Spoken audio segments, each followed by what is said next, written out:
The moment my sister said it, the room exploded. "All 15 rentals are mine," she declared, her voice loud, rehearsed, victorious. "She gets nothing." People actually clapped. I watched my aunts smile. I watched my cousins nod. I watched my parents stay silent, and in that silence, choose her. I didn't interrupt. I didn't defend myself. I didn't even blink. I smiled. Slowly, deliberately, I turned my head toward my father. "Dad," I said, keeping my voice calm even though my chest was burning. "You really don't know, do you?" The applause died like someone had cut the power. My father froze, his face draining of color. My sister spun toward me, panic flashing through her confidence. "No, what?" she demanded. And that's when I realized something none of them had considered. They thought this meeting was about who deserved the properties. I knew it was about who legally owned them. The meeting took place in my parents' formal dining room, the one that always smelled faintly of old wood and polished silver. It was the room reserved for moments when the family wanted to look united: birthdays, holidays, and conversations, where decisions were made without asking everyone involved. I arrived a few minutes late on purpose. When I stepped inside, every chair was already taken except one at the far end of the table. My sister sat near the head, right beside my father, her posture relaxed, confident, as if she belonged there more than anyone else. A thick leather folder rested in front of her, neatly aligned with the edge of the table. My mother stood behind her chair, one hand resting on the back, the other lightly touching my sister's shoulder. She didn't need to say anything. The message was clear. I took my seat quietly. No one greeted me. No one asked how I'd been. It was my uncle who broke the silence, clearing his throat as if he were opening a meeting at work. "Well," he said, glancing around the table, "we're all here. Let's talk about the properties." My sister didn't wait for permission. "As everyone knows," she began smoothly, folding her hands together, "I've been managing the rentals for years now, dealing with tenants, repairs, late payments, city inspections, all of it." She paused, letting the words settle, then continued. 15 rental properties, across 3 cities. That's not something you hand over to someone who doesn't understand how much work it takes." Several heads nodded. My aunt smiled approvingly. "She's right. She's always been the responsible one." My sister glanced at me, just briefly, before looking back at the others. "And Eleanor," she said, as if she were explaining something obvious to a child, "has never shown any real interest in the rentals." I felt the familiar tightening in my chest. "She has her own life," my sister continued. "Her own career, a desk job. Nothing wrong with that, but this," she gestured vaguely with one hand, "this isn't her world." Someone laughed softly. I kept my gaze on the table. My cousin leaned forward. "Honestly, what would Eleanor even do with 15 rentals? I mean," my sister added quickly, seizing the moment, "she's always been sensitive, detail-oriented, not exactly built for this kind of responsibility." Built. Like I was missing a part. I looked at my father then, hoping stupidly that he might say something, that he might correct her, that he might remember all the years I'd quietly handled things no one else wanted to deal with. He didn't meet my eyes. My mother finally spoke, her voice gentle, soothing, the way she always sounded when she wanted to smooth something over without changing anything. "We just want what's best for the family," she said. "Not for me. For the family." My sister straightened, sensing the room was fully behind her now. "So let's not dance around it," she said firmly. "I've already spoken with the accountant. I've handled the logistics. It's cleanest this way." She turned toward me, her expression polite but cold. "All 15 rentals are mine," she said. "Eleanor gets nothing." The words landed heavily, but the room stayed quiet, no shock, no protest, because to them, this wasn't cruelty. It was efficiency. My sister leaned back in her chair, satisfied, like she'd just closed a deal. She watched me closely, waiting for something: anger, tears, an outburst, something she could point to and say, "See, this is why she can't handle things." I felt every eye on me. My hands rested in my lap, perfectly still. I didn't argue. I didn't plead. I didn't defend myself. I lifted my head slowly and met her gaze. "Go on," I said calmly. "I'm listening." Her lips curved into a small, triumphant smile. She thought my silence meant acceptance. What she didn't understand, what none of them understood yet, was that I had been listening for years, and I hadn't come to this meeting unprepared. They kept talking after that. That was the strangest part. Once my sister made her declaration, the conversation shifted, as if my future had already been filed away and forgotten. Plates were nudged aside. Someone poured more water. My aunt asked whether the accountant should be looped in just to finalize things. I sat there, breathing slowly, listening. For years this had been my role, present, but optional. Seen but not considered. It was almost comforting how predictable they were. My sister crossed her legs and leaned toward my father. "I'll need access to the remaining files," she said casually. "Some of the older records are still scattered." My father nodded. "Whatever you need." I noticed how easily he said it, how little hesitation there was. My sister smiled, encouraged. "I'll also need the spare keys. Some tenants are overdue, and I want to make sure everything's handled efficiently." Efficiently? I glanced up. "You mean the tenants on Maple Street?" I asked quietly. The table went silent again, but this time it was different. My sister turned toward me, surprised. "What about them?" "Nothing," I said, shrugging lightly. "Just thought you might want to be specific." She stared at me for a second too long before recovering. "I manage all of them, Eleanor." "You wouldn't understand the details." That was her favorite line. I nodded as if accepting the explanation, but my mind replayed memories she didn't know. I had late-night emails from tenants she claimed didn't exist, invoices that never matched the work described, deposits that disappeared for weeks before showing up again. I had noticed. I had always noticed. My uncle chuckled awkwardly. "Eleanor's always been observant. Maybe she should have gone into accounting. Or surveillance," my cousin joked. Laughter followed. I smiled politely, even though my stomach tightened. My sister leaned closer to me, lowering her voice. "You don't have to do this," she said. "We can keep things simple." "Simple for who?" I asked. Her eyes hardened. "For everyone." That was the difference between us. She believed everyone meant the people with the loudest voices. I believed it meant the people affected by the truth. My mother cleared her throat. "Eleanor, sweetheart, if something's bothering you, you should say it now." I looked at her, then really looked at her. All those years she'd told me to be patient, to keep the peace, to not rock the boat. I took a breath. "I'm not bothered," I said calmly.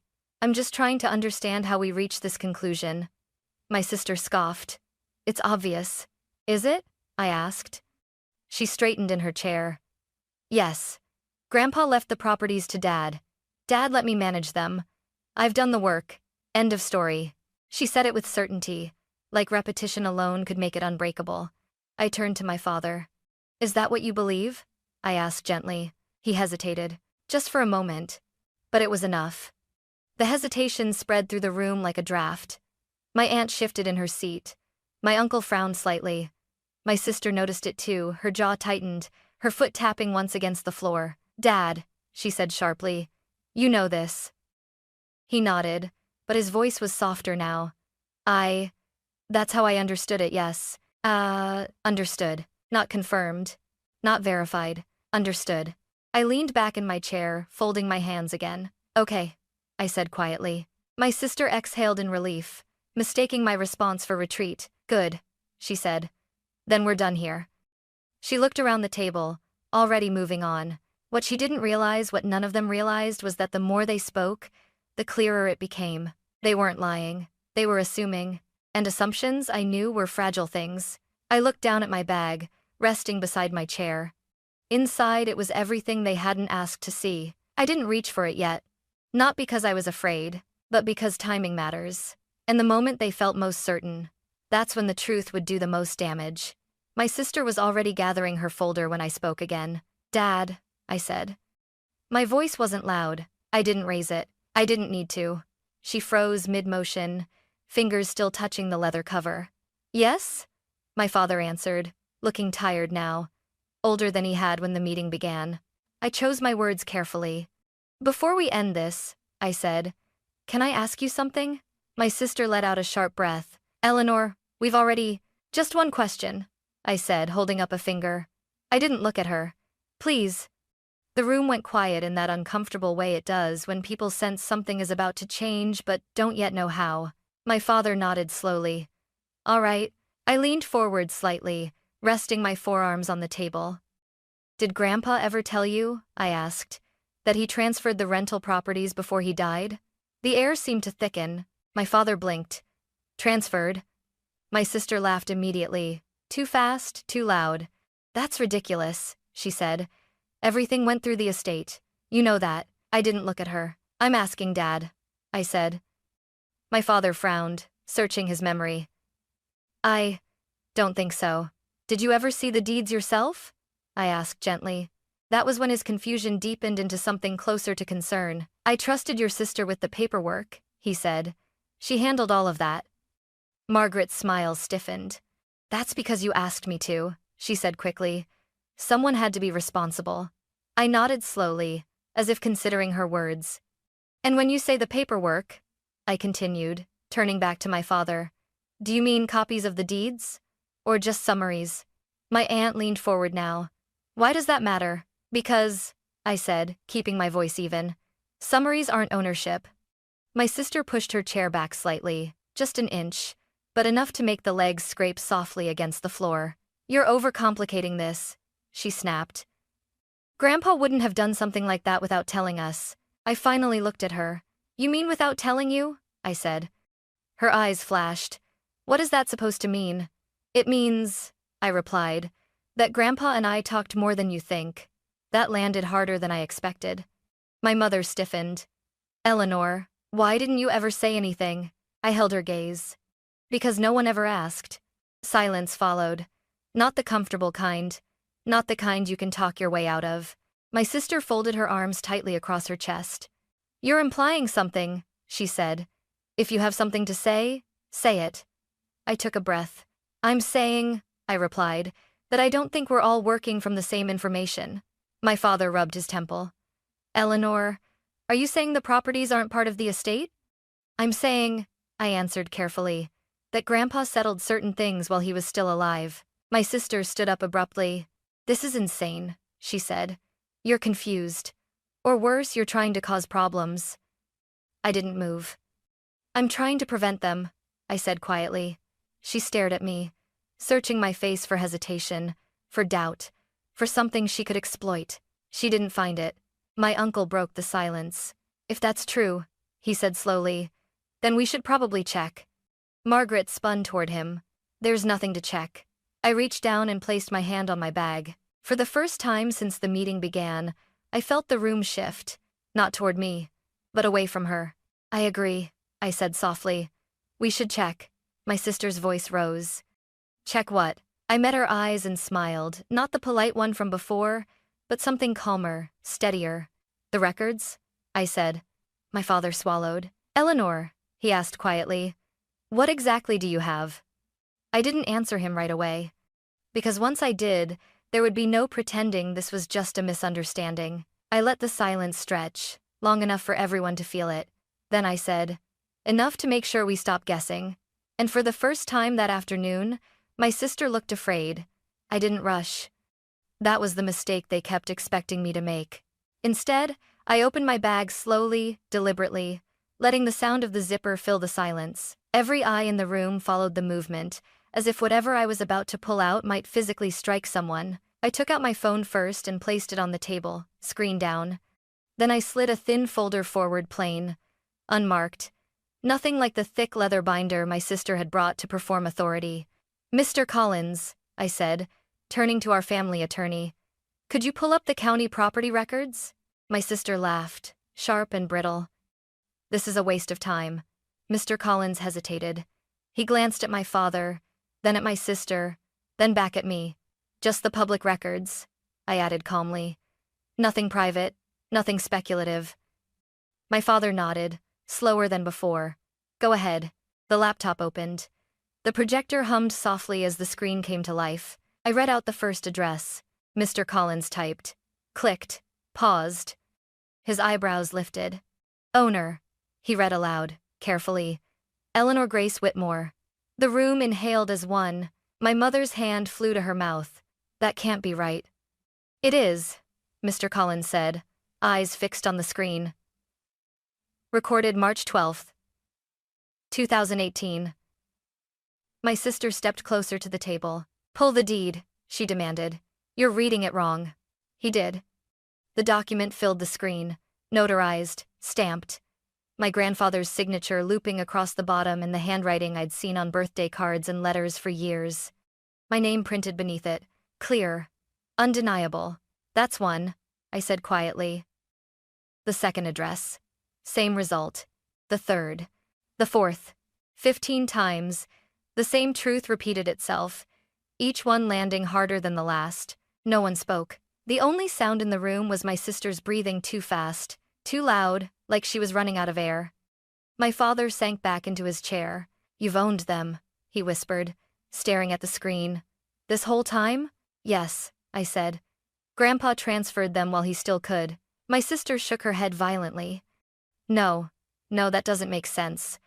I handled everything. I would have known. I finally turned to her. You handled the management, I said. Not the ownership. That's not possible, she snapped. Why would he do that? I answered honestly. Because he didn't trust appearances, I said. He trusted records. My mother's voice trembled. Why didn't he tell us? He told me, I said. And he told me why. The words hung there, heavy. Mr. Collins cleared his throat. These transfers are legally valid, he said. They predate Mr. Whitmore's passing by over a year. My sister looked at my father, desperate now. Dad, say something. He couldn't. He was still staring at the screen, at the proof he'd never asked to see. I thought. He started, then stopped. I assumed. I nodded. That's what Grandpa was afraid of. My sister backed away from the table, her confidence draining with every step.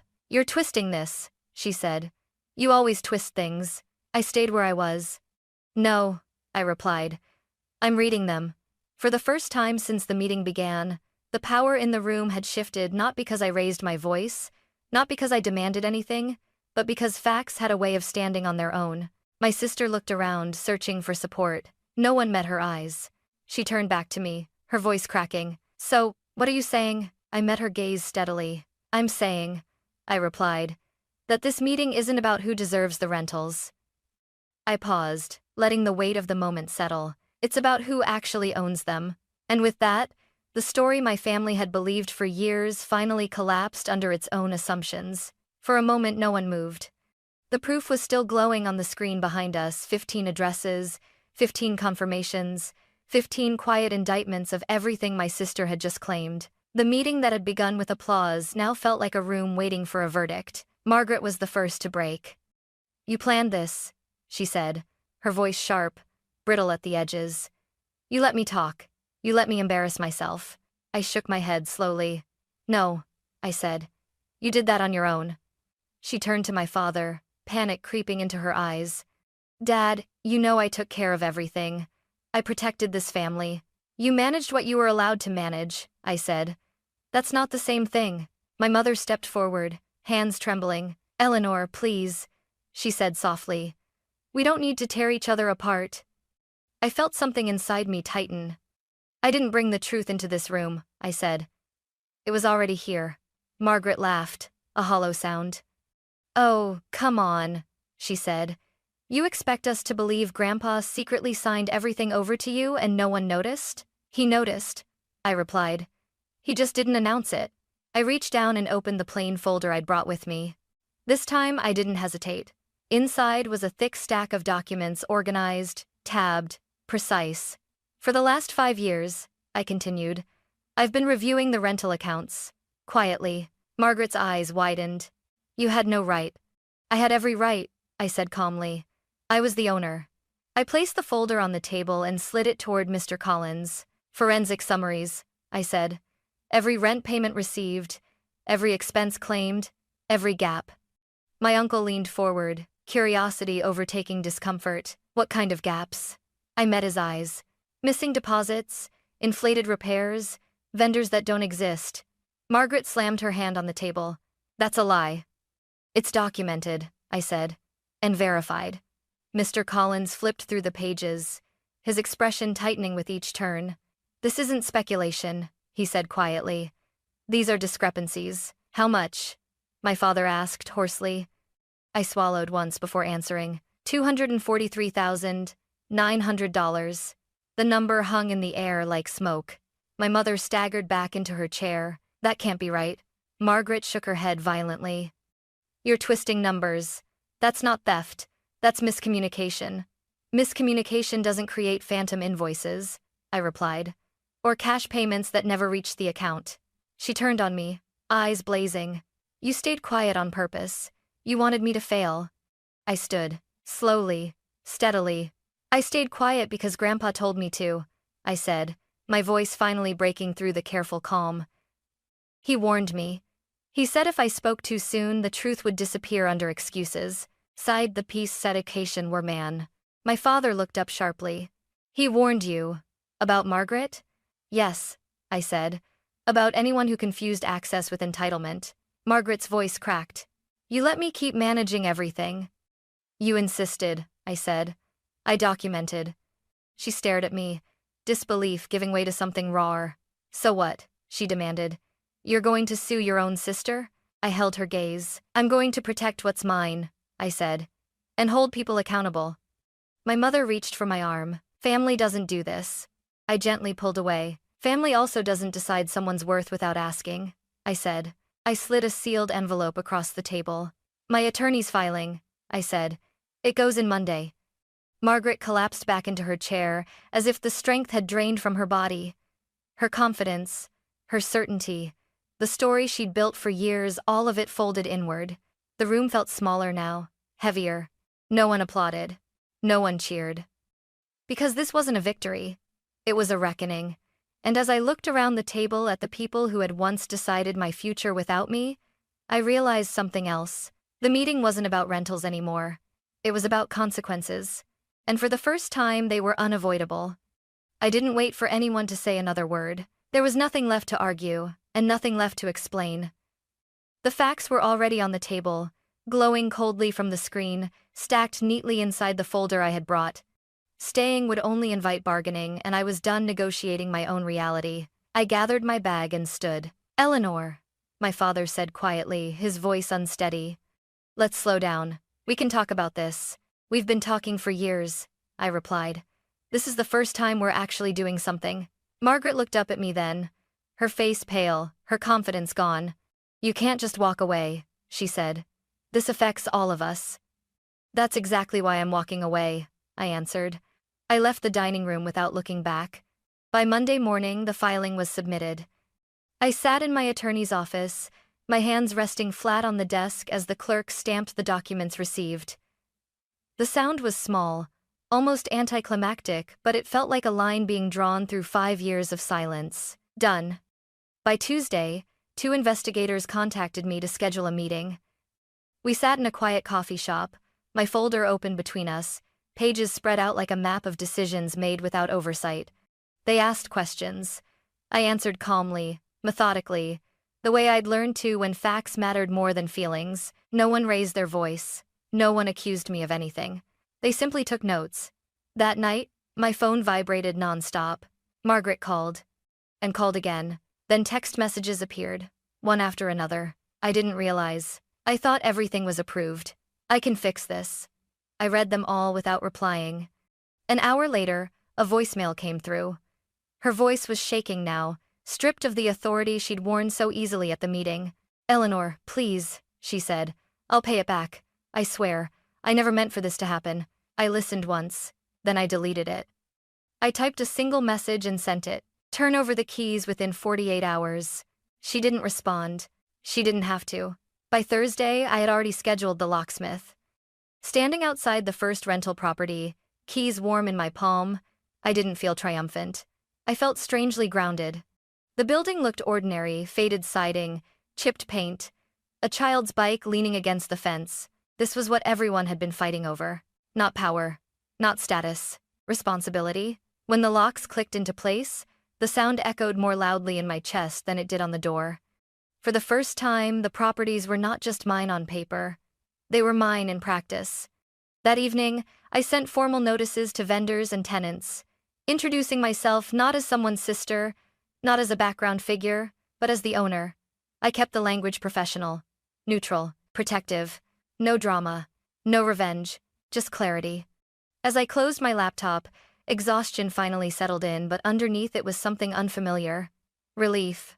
The system was moving now, and for once, it was moving in my direction. My father came alone that Saturday. No warnings, no messages beforehand. Just a knock on my apartment door, hesitant and uneven, like he wasn't sure he had the right to be there. When I opened it, he stood in the hallway with his hands clasped in front of him, shoulders slumped in a way I'd never seen before. He looked smaller, older. Not the man who used to command rooms with his voice, but someone who had realized too late how much he'd missed. "Can I come in?" he asked. I stepped aside. We sat at opposite ends of the couch, the space between us heavy with everything that had gone unsaid for years. He stared at his hands for a long moment before speaking. "I didn't know," he said quietly. I waited. "I thought," he continued, swallowing hard, "that letting Margaret handle things was the safest choice. She was loud, confident, always asking for control. And you?" His voice trailed off. "And I was quiet. I finished for him." He nodded, shame flickering across his face. "I took that for compliance," he said. "For comfort." I stood and retrieved the packet of documents from my desk, the copies of the deeds, the timelines, the records that had lived in my life long before they mattered to him. I handed them to him. "You could have known," I said gently. "All of this was public, you just never looked." His hands shook as he flipped through the pages. "He trusted you," he whispered. "Yes," I said, "but he also trusted you to ask questions." Tears welled in his eyes, and when he looked up at me, they finally spilled over. "I didn't see you," he said. "Not really.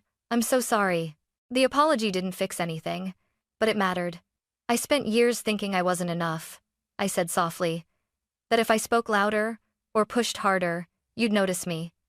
He shook his head, voice breaking. "You were always enough. I just wasn't paying attention." We sat in silence after that, not the tense kind, but the quiet that comes when there's nothing left to defend.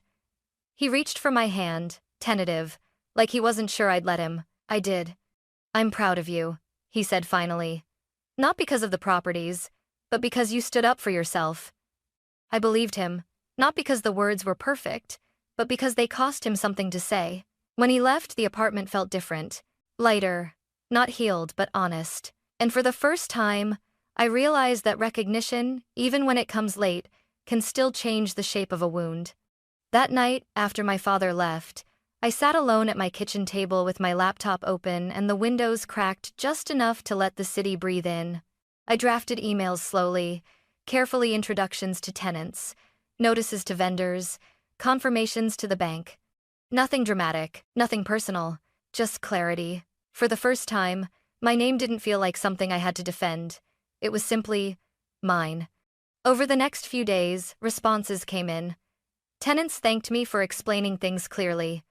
One woman told me she was relieved to finally know who to contact when something broke. Another said my grandfather had spoken of me once, years ago, with quiet pride. I closed my eyes and let that sit with me. The properties weren't trophies. They were responsibilities. Places where people live their lives, ordinary, fragile, important lives. That was the part everyone else had missed. Margaret stopped calling. I didn't know what consequences she would face, and I didn't try to control that. I had learned that accountability didn't require cruelty. It required boundaries. What surprised me most was how calm I felt. Not vindicated, not victorious, just steady. One evening, as I locked up my office and stepped into the cool air outside, I realized something else had changed too. I wasn't measuring myself against my sister anymore, or my parents, or anyone else's expectations. I had protected what was mine. I had told the truth when it mattered. And I had done it without becoming someone I didn't recognize. That was the real inheritance my grandfather left me.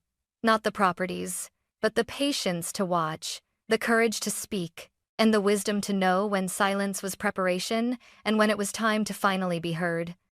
That night, I slept deeply. No rehearsing conversations, no guarding my name, just rest. And in the morning, I woke up knowing this. I didn't take anything from my family. I claimed myself. I claimed myself. I claimed myself. I claimed myself. I claimed myself. I claimed myself. I claimed myself. I claimed myself. I claimed myself. I claimed myself. I claimed myself. I claimed myself. I claimed myself. I claimed myself. I claimed myself. I claimed myself. I claimed myself.